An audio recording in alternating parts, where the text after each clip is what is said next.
Alors maintenant qu'on sait que les automorphismes orthogonaux dans un plan euclidien et qui sont de déterminant 1 sont les rotations, on va s'intéresser à ceux qui sont de déterminant -1 et on va voir que ce sont des réflexions, c'est-à-dire des symétries orthogonales par rapport à une droite. Donc on va décomposer en deux. Premier théorème, donc les réflexions dans un plan sont des isométries vectorielles. Alors ça on l'a déjà vu, on le rappelle. Donc une réflexion S2, c'est-à-dire une symétrie par rapport à une droite D parallèlement à la droite D orthogonale, donc une symétrie qui est orthogonale, est une isométrie vectorielle. Donc ça c'est un des premiers résultats du chapitre. Ce qu'on complète ici, c'est que il existe une base orthonormale de E dans laquelle la matrice c'est 1, 0, 0, 0, -1, c'est-à-dire la matrice S0. Alors ça on l'a déjà vu dans le chapitre sur la réduction, mais on peut rapidement le rappeler. Donc, démonstration du théorème 25. Alors soit S, donc la symétrie par rapport à une droite D, parallèlement à D orthogonale. Donc on a vu que S est une isométrie vectorielle au début du chapitre. Alors ensuite, donc on a E, c'est ker de S moins id, somme directe ker de S plus id, car S est une symétrie.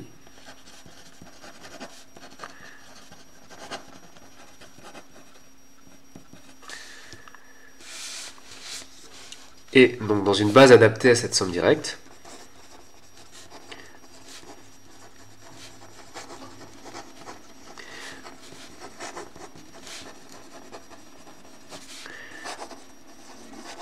une base B, donc la matrice dans cette base B de S, donc le premier vecteur il est dans ker de S moins id, donc c'est un point fixe, donc ça fait 1, 0, et le deuxième vecteur il est dans ker de S plus id, donc là on a S de x égale moins x, donc ça fait ça.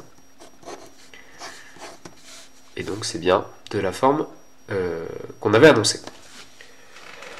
Donc là, on vient de voir que les réflexions sont des isométries vectorielles, et donc le déterminant de S, on voit que c'est -1. Donc la réciproque, on va voir qu'une isométrie vectorielle de déterminant -1 est une réflexion. Donc c'est le théorème 26. Donc on prend B, une base orthonormale de E, S, une isométrie vectorielle, et cette fois on suppose que la matrice de S dans notre base orthonormale n'appartient pas à SO2, donc le déterminant c'est pas 1, cette fois c'est -1. Alors là, S est une réflexion. Alors la démonstration est un peu résumée dans l'exemple qui suit.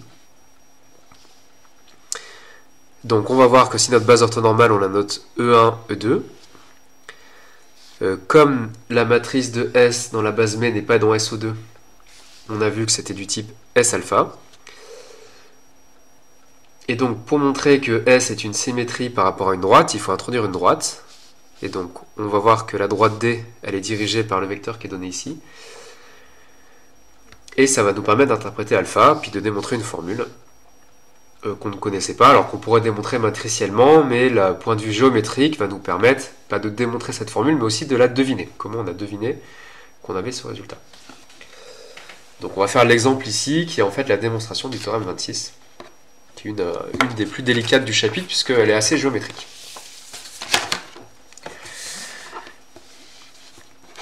Alors donc la démonstration du théorème 26. Donc B égale E1, E2 est une base orthonormale de notre plan euclidien. S est un automorphisme orthogonal. Et donc, on suppose que la matrice de S dans la base B n'appartient pas à SO2. Donc, d'après les paragraphes précédents, on sait que cette matrice, elle est de la forme S alpha pour un réel alpha, donc qui est unique modulo 2pi, mais donc qui n'est pas unique dans R. Alors, donc on pose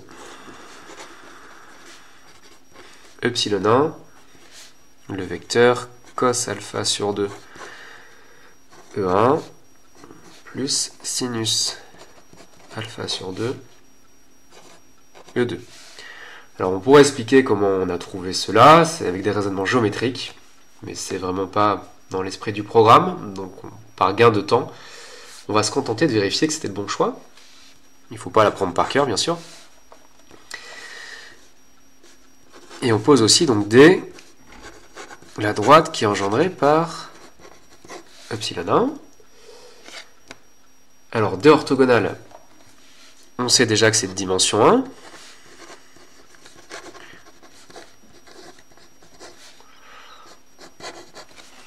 Alors parce que E est de dimension 2, et D c'est engendré par un vecteur.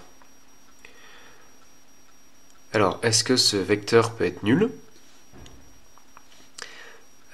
Si epsilon 1 est nul, on aura à la fois cos alpha sur 2 et sinus alpha sur 2 qui sont égaux à 0, et ça c'est pas possible puisque cos carré plus sinus carré ça fait 1. Donc on est sûr que epsilon 1 c'est pas le vecteur nul.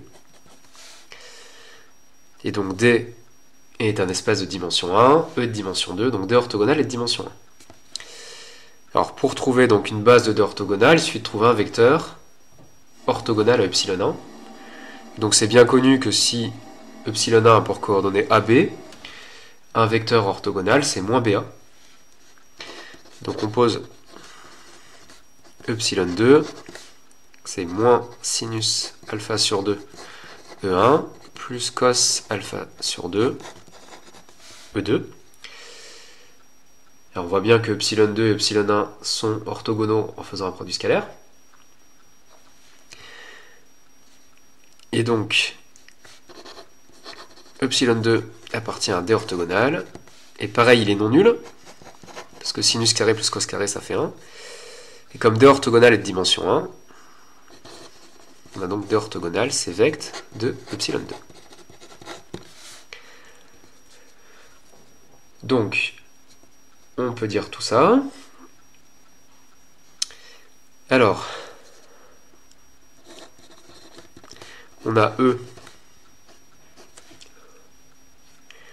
c'est D, somme directe D orthogonale. Et donc, l'union d'une base de D et d'une base de D orthogonale va donner une base de E. Donc, epsilon 1, epsilon 2 est une base de E. On va calculer la matrice de S dans cette base. Donc, on a aussi S de epsilon 1. Donc, on prend la formule de epsilon 1 et on applique S par linéarité. Ça fait cos alpha sur 2 S de E1 plus sinus alpha sur 2 S de E2. Donc, ça fait cos alpha sur 2. Alors, S de E1, E1 c'est le premier vecteur de la base B, et la matrice de S dans la base B c'est S alpha. Donc S de E1 ça va être la première colonne de cette matrice, c'est-à-dire c'est cos alpha, sinus alpha. Donc S de E1 ça fait cos alpha E1 plus sinus alpha E2. Ensuite, plus sinus alpha sur 2. Et pareil, S de E2, c'est donné par la deuxième colonne de S alpha. Donc ça fait sin alpha moins cos alpha. Donc sin alpha E1 moins cos alpha E2. Alors on regroupe ce qu'il y a devant E1 et ce qu'il y a devant E2. Donc ça fait cos alpha sur 2, cos alpha, plus sinus alpha sur 2, sinus alpha E1 plus cos alpha sur 2 sin alpha moins sin alpha sur 2 cos alpha E2. Et là, donc cos A cos B plus sin A sin B, c'est cos A moins B, donc ça fait cos alpha moins alpha sur 2, ça fait cos alpha sur 2. Cos alpha sur 2, E1. Ici, on utilise sinus A moins B, ça fait sinus alpha moins alpha sur 2, donc sinus alpha sur 2. Donc on trouve ça, et on reconnaît epsilon 1. Donc S de epsilon 1, c'est epsilon 1. Avec le même calcul, on va trouver que S de epsilon 2, c'est moins epsilon 2.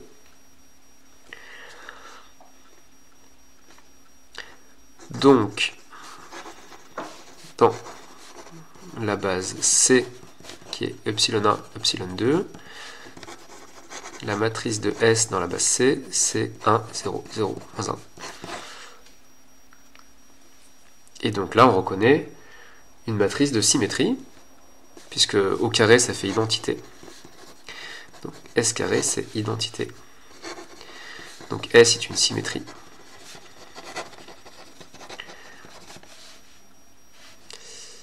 Alors, ker de S moins id.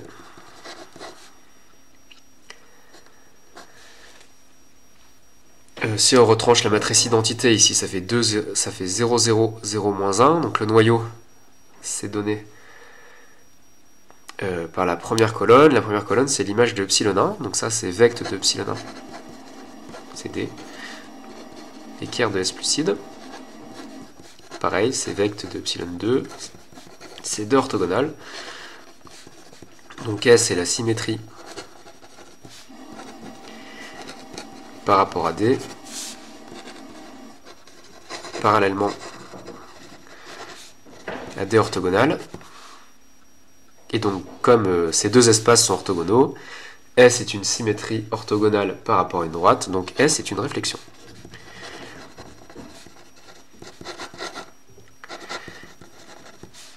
C'est ce qu'il fallait démontrer pour le théorème 26. Alors l'interprétation géométrique de alpha.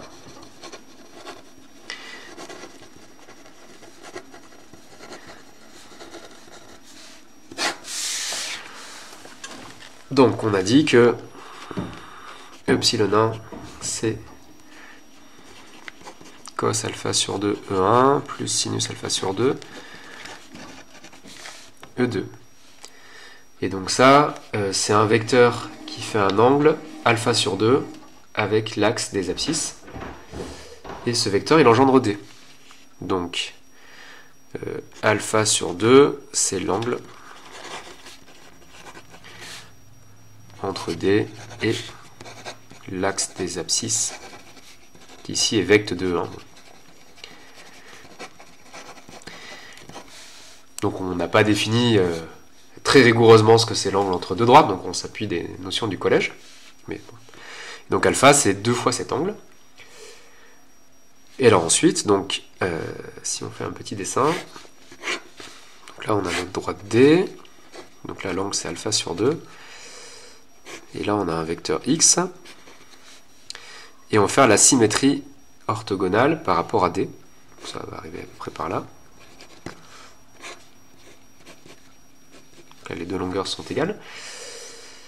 Et bien, pour construire X', on peut ramener D sur l'axe des abscisses en faisant une rotation d'angle moins alpha sur 2. Ensuite, on fait le symétrique orthogonal par rapport à l'axe des abscisses. Donc on arrive par là. Et ensuite, on refait une rotation d'angle alpha sur 2 pour revenir en arrière. Donc ces considérations donnent que faire S alpha, on a dit, donc on fait une rotation d'angle moins alpha sur 2, la symétrie par rapport à l'axe des abscisses, c'est S0, et on refait dans l'autre sens la rotation d'angle alpha sur 2. Et donc, comme on sait que ça, R de moins θ, c'est l'inverse de Rθ, on trouve que R de alpha sur 2 moins 1, S alpha R de alpha sur 2, ça fait S0, ce qui donne une nouvelle formule qu'on ne connaissait pas.